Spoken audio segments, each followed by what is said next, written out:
Jean-Yves Sécheresse, bonjour. Vous êtes adjoint au maire de Lyon en charge de la sécurité.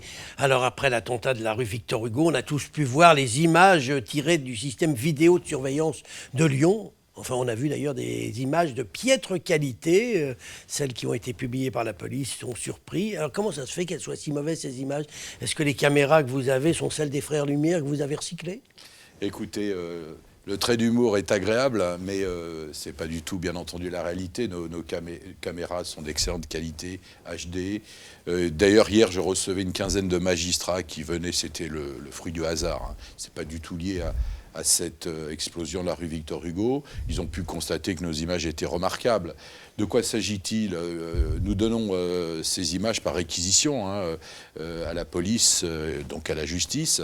Et c'est ce que nous avons fait immédiatement, puisque nous avions les images de la rue Victor Hugo quasiment en direct. Et donc, c'est sur un support CD que ça se fait. Nous donnons ce support, bien entendu, à la police. Ensuite, c'est plus du tout notre maîtrise, puisque il peut y avoir des copies, je ne sais trop quoi. Et vous savez, copie de copie, ça finit par devenir un petit peu grave. Manifestement, au bout du compte, sur des ordinateurs dont les écrans sont peut-être pas d'excellente qualité, il y a par ailleurs une photo faite avec un téléphone portable qui a été faite d'un écran de qualité moyenne. Et donc, on arrive à ce qu'on a vu, c'est-à-dire que samedi et dimanche, on a assisté sur le net, parce qu'il y a des gens dont c'est le passe-temps du week-end, de faire du Lyon bashing et du vidéo bashing pour expliquer que nos images étaient détestables. Je rassure tous ceux qui s'intéressent à ces questions, nos images sont excellentes. Oui, donc en fait, elles ont permis très vite d'avoir une image que l'on pouvait exploiter donc nous avons du suspect. On a une caméra, on a vu le processus, y compris, on voit sur nos images l'individu s'ayant d'un téléphone, manifestement pour mettre à feu. Nous l'avons suivi direction Est, parce que c'était l'information que nous avions dans un premier temps, en direct live. Hein, là. Il traversait le Rhône, il allait vers l'Est, et tout ce qu'on savait. Et puis on a perdu sa trace, parce que, bon, c'est comme ça. Et nos opérateurs se sont mis au travail. Ils ont travaillé d'ailleurs en parfaite osmose avec la police technique et scientifique. Ils ont travaillé tout le week-end. On a repéré qu'en vérité, sur d'autres caméras, il avait été plein sud ensuite. Et donc, il a descendu le Rhône et ensuite, il est allé vers le confluent. Et c'est là que nous l'avons perdu. Nous avons pu dire à la police qui se dirigeait vers la Mulatière, vers Oulin, c'est difficile à dire. Donc la police, bien entendu, a pu d'abord concentrer son activité sur ce secteur-là, faire appel aux images de nos collègues d'Oulin, qui ont pu faire avancer à leur tour l'enquête. Et c'est comme ça qu'on a identifié le lieu à peu près où il était. Tout à fait. Et la police, bien entendu, une fois avoir identifié ce lieu, par esprit de précaution, n'a pas souhaité intervenir, puisqu'il y a beaucoup de gens, beaucoup de familles qui habitent dans ce secteur.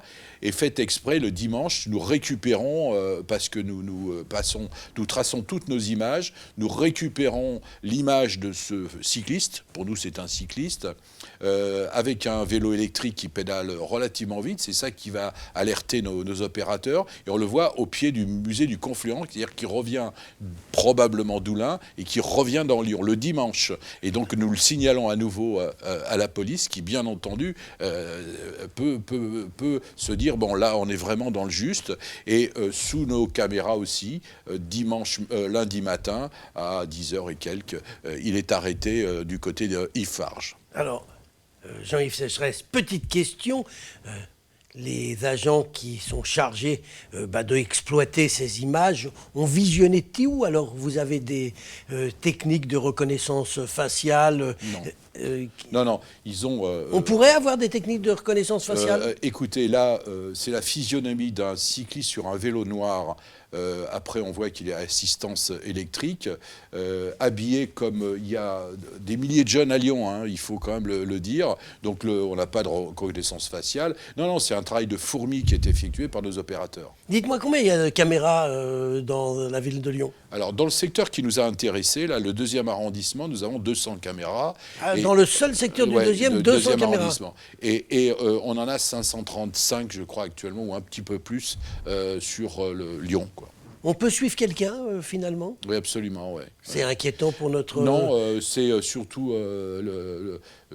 pratiquement, quand les beaux jours sont là, quand un touriste se fait prendre son sac, par exemple, les touristes sont des gens qui sont souvent perdus. Le Rhône, la Saône, c'est pas évident. Hein, quand on ne connaît pas Lyon, souvent, on arrive à prendre celui qui a volé un sac, par exemple, sans problème, en alertant les services soit de la police nationale, soit de la police municipale, par le truchement de nos caméras. Oui. Alors justement, c'est ce que je voulais vous demander, c'est qu'en dehors de cette affaire, la vidéosurveillance permet-elle eh bien, de résoudre d'autres affaires criminelles? Alors, bon, pratiquement tous les jours, oui, toutes les nuits, souvent, nous alertons les services de police parce qu'il se passe quelque chose, une bagarre, ça peut être aussi une agression, ça peut être aussi un vol qui nous est renseigné.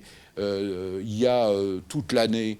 et ça augmente sans cesse, la justice, par l'intermédiaire d'un officier de police judiciaire, nous demande de caler des images pour pouvoir les regarder et ensuite les mettre éventuellement dans un dossier. Ça, c'est de plus en plus le cas. Donc c'est un moyen efficace. Et en termes de prévention, comme je l'expliquais hier à mes interlocuteurs, c'est pas seulement... c'est la sécurité de la ville. C'est-à-dire, on peut observer le fait qu'il n'y ait pas de dysfonctionnement, et la sécurité, c'est pas seulement des agressions, des choses comme ça, c'est le fait que les choses se passent bien. Je voudrais quand même dire, monsieur Angèle, qu'il faut saluer les Lyonnais qui, dans ce week-end-là, ont su, en étant présents aux terrasses des cafés, en assistant à des concerts, en allant à la journée porte ouverte de l'Opéra, enfin bref, il y a eu 33 moments dans le week-end. Les Lyonnais sont sortis. Ils ont, je pense aussi, exprimé une certaine résistance et une certaine résilience qu'il faut saluer quand même. Eh bien, on vous aura entendu, Jean-Yves Sécheresse. Je vous remercie. Merci.